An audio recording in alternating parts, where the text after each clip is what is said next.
अब यहाँ मैं कुछ कहना चाहता हूँ और सबसे पहले तो मैं कहने से पहले धन्यवाद देना चाहूँगा हमारे तमाम शिक्षकगण को जिन्होंने मुझे इस काबिल समझा कि जो मैं यहाँ कुछ बोल सकूँ। और उम्मीद करता हूँ कि आप लोग सुनेंगे और सुनेंगे आपको अच्छा लगे तो ताली से जरूर स्वागत करेंगे मेरा। तो आज 15 अगस्त सभी लोग जानते हैं कि आज 15 अगस्त के दिन हमारा देश भारत ब्रिटिश राज के शासन से छुटकारा पाया था, आजादी पाई थी। और इसकी शुरुआत कहां से हुई थी? आजकल हो क्या रहा है कि हम मॉडर्न बनने की अंधी जिद में कर क्या रहे हैं, अपने देश के इतिहास को भूल रहे हैं, वो किताबों के पन्नों तक सीमित हो रही है। ऐसा नहीं होना चाहिए। अगर मैं पूछ लूं कि ब्रिटिश कब आए थे भारत, यहाँ मौजूद उम्मीद नहीं है कि 90% लोग बता पाएंगे। ये मैं कुछ बोल नहीं रहा लेकिन ऐसा सच है। तो भारत बहुत पुराना देश था, पौराणिक देश था भारत, लेकिन इसकी खोज कहां से हुई, दुनिया के नजर में भारत आया कहां से? तो 1498 ईस्वी में एक पुर्तगाली खोजी जिसको कि क्रिस्टोफर कोलंबस के नाम से जाना जाता है, उसने भारत के रास्ते को खोज किया था। और वो समुद्री रास्ता जो कि कलकत्ता को होकर निकलता था, उसने भारत में देखा कि भिन्न भिन्न प्रकार के मसाले और कई प्रकार के व्यापार की बहुत सारी संभावनाएं थी। और तब से धीरे धीरे समय बीतता गया। 100 ईस्वी बीता, 200 ईस्वी बीता और 1600 ईस्वी में अंग्रेज एक बहुत बड़ी संख्या लेकर उसी समुद्री रास्ते के तौर पे, उसी समुद्री रास्ते से हमारे भारत में एक व्यापारी बनकर आए थे।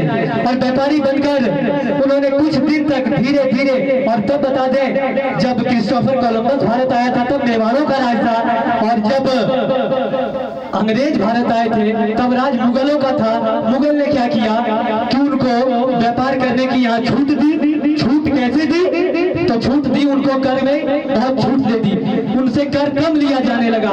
तो उससे क्या हुआ कि विदेशी व्यापारी जितने भी थे देश में आना शुरू हो गए और कम नहीं संख्या में आने लगे। और जैसे संख्या में आए उन्होंने अपना व्यापार बढ़ाया।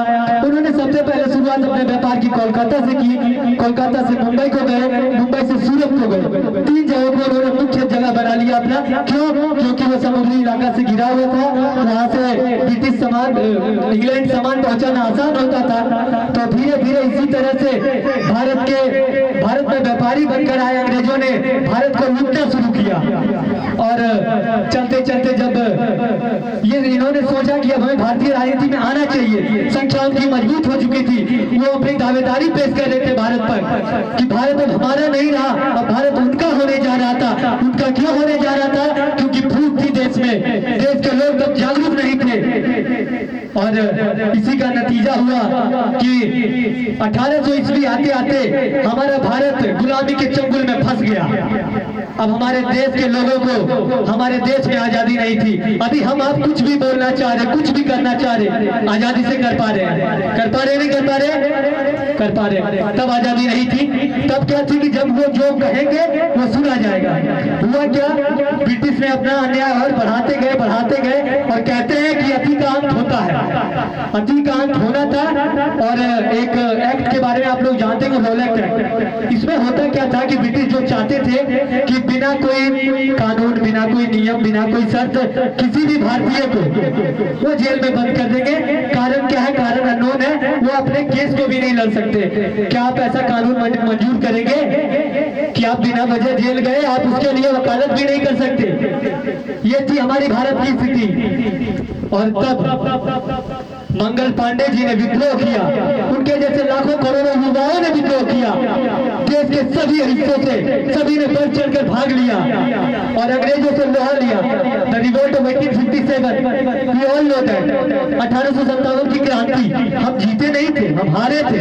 1859 तक लड़ाई चली थी और हम हारे थे। लेकिन हुआ क्या? तब हमारा देश एकजुट हुआ था, पूरा देश हमारा एक हुआ था। तब हमने लगा कि हम ना हिंदू है, ना मुसलमान है, ना सिख है, ना ईसाई है, हम सब क्या हैं? हम सब भारतीय हैं। फिर बोलेंगे भारत माता की, भारत माता की। तो यहाँ यहाँ से हुआ और फिर आगे बढ़ते गया। हमारे आजादी में फिर महात्मा गांधी का योगदान आया। हालांकि महात्मा गांधी को मैं बहुत ज्यादा योगदान नहीं मानता, मैं किसको मानता हूँ आखिरकार बता दूंगा।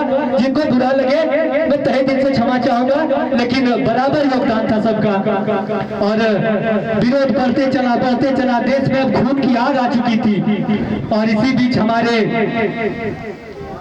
जैसे कि महात्मा गांधी शांत दिल के थे, वो शांत दिमाग के थे, वो शांति से अपना काम करते थे, लेकिन उनको सबसे ज्यादा मान सम्मान दिया जाता है। क्यों? क्योंकि वो आजादी के बाद जीवित थे।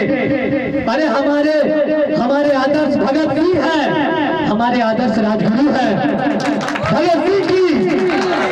तो इसी बीच हमारे भगत सिंह जैसे कई युवाओं को फांसी पे लटका दिया गया। और आखिरकार बहुत मेहनत मशक्कत करने के बाद 15 अगस्त 1947 को हमारा भारत आजाद भारत कहलाने लगा। जो सोने की चिड़िया हुआ करती थी, अंग्रेज लूट ले गए हमारे भारत को। सिर्फ कुछ लोग शेष बचे थे भारत में। वहां भी धीरे धीरे बढ़ते भारत की स्थिति बढ़ी और आज 75 साल कैसे बीत गया हमें पता नहीं चला। हमने ये सारी कहानियां सुनी थी और सबने सुनी होगी, हम सब तो देख नहीं सकते, उम्र नहीं है हमारी। और आज हम जिस जगह पे जी रहे हैं, यहाँ मुझे एक चीज का दुख होता है कि हम आज भी एक रूढ़िवादी सोच में फंसे हुए हैं। मैं लड़का हूँ, मुझे ज्यादा अपॉर्चुनिटी मिलेगा, आप लड़की हैं आपको कम मिलेगा, ये मैं नहीं दूंगा, आपके घर वाले देंगे नहीं देंगे। हम अगर कहीं बाहर पढ़ने जाना चाहें जा सकते हैं, लड़कियों पे 1000 अटकलें आएंगी, 1000 सवाल आएंगी। क्यों आएंगी? क्योंकि इसके दोषी कहीं ना कहीं हमारे पेरेंट्स भी हैं। तो ये सोच हटाना चाहिए मानसिक से, अपने मस्तिष्क से, कि लड़का लड़की बराबर है और गलती लड़कों की भी है।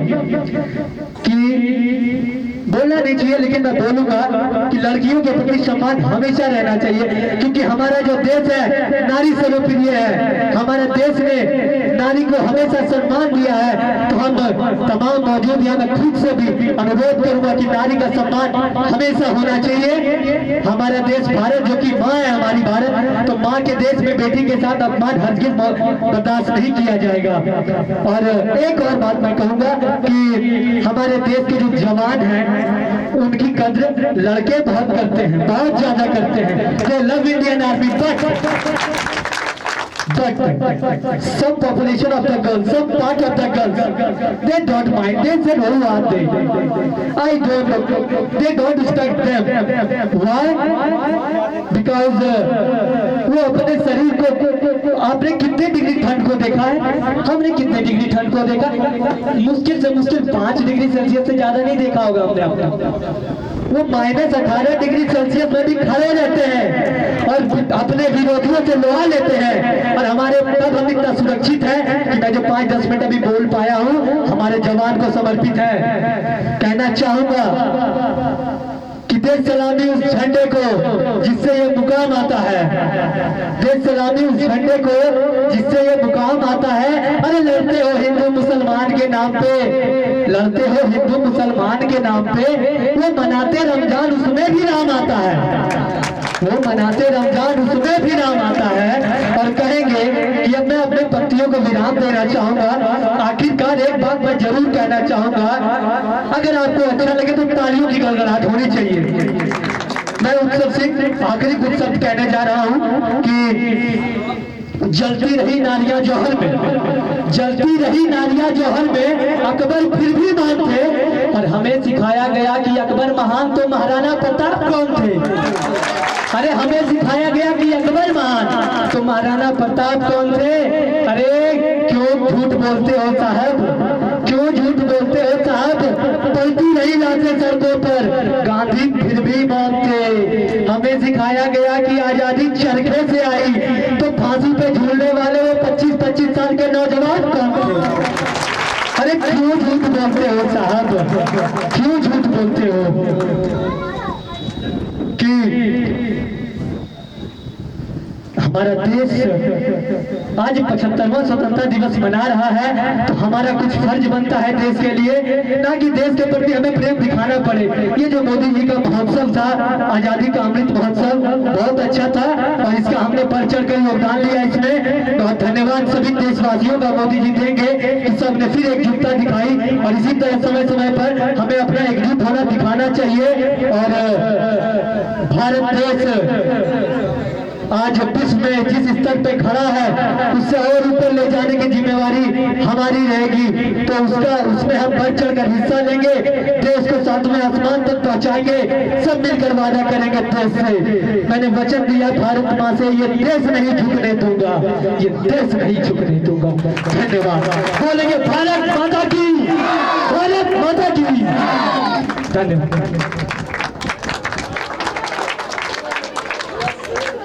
बहुत बहुत धन्यवाद। बहुत ही जबरदस्त तरीके से, बहुत ही जोश और जुनूनी तरीके से इन्होंने अपने स्पीच को पेश किया और इनके जोश और जुनून को देख करके ऐसा